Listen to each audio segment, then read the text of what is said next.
सबैजनालाई मेरो युट्युब भिडियोमा हजुरहरूलाई स्वागत छ। योगा पोजेसहरूमध्ये फ्री पोज वृक्षासन गरेर देखाउने छु र त्यसको फाइदाहरू बारेमा नि भन्नेछु। Let's begin. त्यसको लागि हामी स्ट्यान्डिङ पोजिसनमा उभिनुपर्छ। लेग्सलाई चाहिँ हिप विथ अपार्ट राख्ने, स्ट्रेट, अनि सोल्डरलाई रोटेट गर्ने। त्यसै गरी हाम्रो बडीको फुल वेटलाई चाहिँ लेफ्टतिर सिफ्ट गर्ने।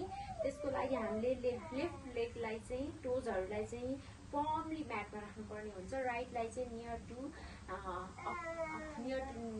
नी भन्दा अलिकति माथिनिर स्ट्रेट राख्ने। अनि हाम्रो आँखाको पोजिसनलाई चाहिँ कुनै एउटा पोइन्टमा फोकस गर्ने र ह्यान्डलाई चाहिँ नमस्ते मुद्रामा, नमस्ते पोजिसनमा यसरी राख्ने र 20 to 30 सेकेन्ड हामी होल्ड गर्ने यो पोजमा। अनि इफ एडभान्समा गर्न सक्नुहुन्छ, अलि प्र्याक्टिस गरिसकेपछि भने नियर टु थाइको काफ मसल्समा लगेर राख्ने। अनि कुनै एउटा पोइन्टमा फोकस गर्ने र नमस्ते मुद्रामा बस्ने।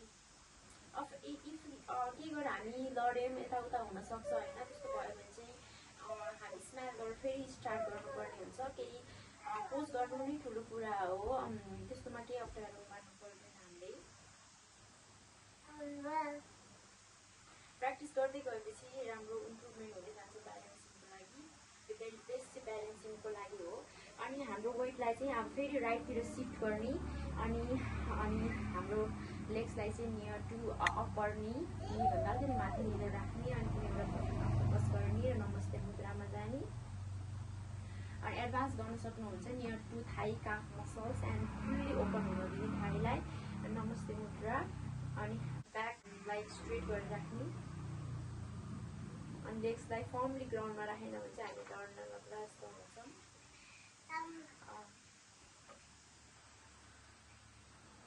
यसको फाइदाहरू बारेमा कुरा गर्नु पर्दाखेरि चाहिँ यसले मेन भनेको ब्यालेन्सिङको लागि हेल्प गर्छ। अर्को भनेको एन्जाइटी स्ट्रेसलाई रिड्युस गर्छ। अनि कुनै कुरामा फोकस कन्सन्ट्रेसन गर्ने हाम्रो एबिलिटीलाई इन्क्रिज गर्छ। अनि हाम्रो पोस्चरलाई पनि इम्प्रुभमेन्ट ल्याउँछ हामीले पोज डेली वाइज गऱ्यौँ भने। अनि अवेरनेस टु आवर बडीमा के भइरहेछ भन्ने कुरा अवेरनेस पनि हामीलाई फिल हुन थाल्छ।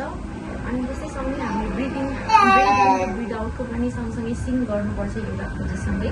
यति भन्दै